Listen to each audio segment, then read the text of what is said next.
Turning now to Detroit. Is it the same old council, or are they just doing their job? The Detroit City Council is getting some heat for delaying, yet again, a vote on the new $450 million Red Wings Arena project. There are a few details that the council and Ilitch-owned Olympia Development are haggling over, including development of a historic hotel. All right, so question, is it the same old council, or come on, are they doing their due diligence in making sure a massive project for the city of Detroit, that there's enough protection for the people in the city? You can't hold the mayor harmless here either. It's the same old city, and it's the same old approach, the same old sort of hostility toward development and business and seeing business as an object to be shaken down that led to the city's abandonment in the first place. The Ilitches and Olympia had a deal with the city. And now they're going back, the city, now that Kevin Orr's gone and the council and mayor are back in charge, now they're saying, well, that wasn't our deal. And they're trying to tinker with the deals in its place. This is an extraordinarily exciting and vital project for the city that will remake an area of Detroit that's been abandoned for 60 years. And we're diddling around asking for guarantees that can't be given and putting the whole thing at risk. All right. Do you agree with that? No. I mean, I think first of all, the Ilitches are not due any goodwill or assumptions of good faith, given that they're they had a deal. So sign it.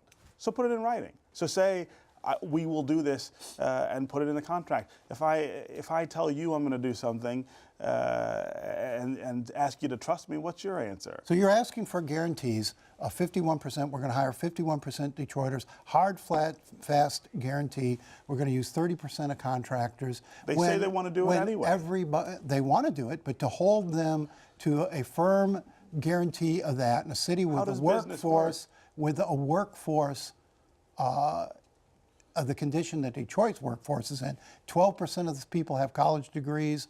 70-some% have, not all of them. And these are the guarantee they want is for jobs after the development is finished. You can't commit to that, and you can ask the contractors in the city. One of the problems they have is as soon as they get somebody trained and working and making a living, they move out of Detroit and no longer count to the goal. You can't hold them to unrealistic So is it the number? Is it the number here that chafes, or do you lower the number, the guarantee, from 51% to 35%? So I think this is all. First of all, I think this is all a negotiation, and that's how business works. And the idea they had already negotiated. Somebody else had already negotiated. Now you've got a council and mayor who are going to be held responsible for what happens here. I think they're saying, look, if you want to say you want to have 51% Detroiters working on this project, put it in the agreement, put it in writing, hold yourself to it. I don't think there's anything wrong with that kind of accountability, and businesses all the time ask for that kind of accountability in contracts.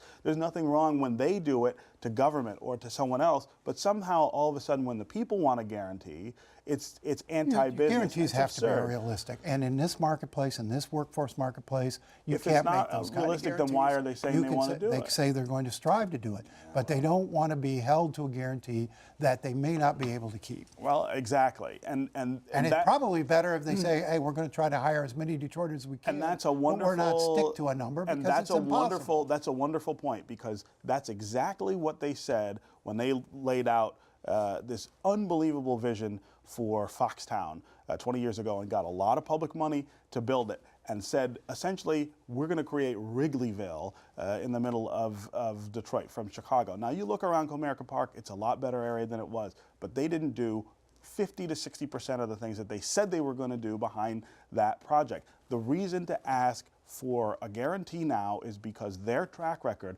has been over-promising and under-delivering. And City Council absolutely has the right to hold them accountable for All right, that. last word, Nolan. Well, Brooks is sitting out there saying, they won't work with you, we will. He'd want the same guarantee. And he absolutely would not. They never put those sort of shackles on business. Wait, you really think that the Ilitches would take this entire project and yank it out of the city of Detroit? I don't think they're going to commit to an agreement that doesn't allow them to put a sensible, profitable agreement in the ground. I certainly do think they would. Well, maybe they should change the number a little bit from 51%.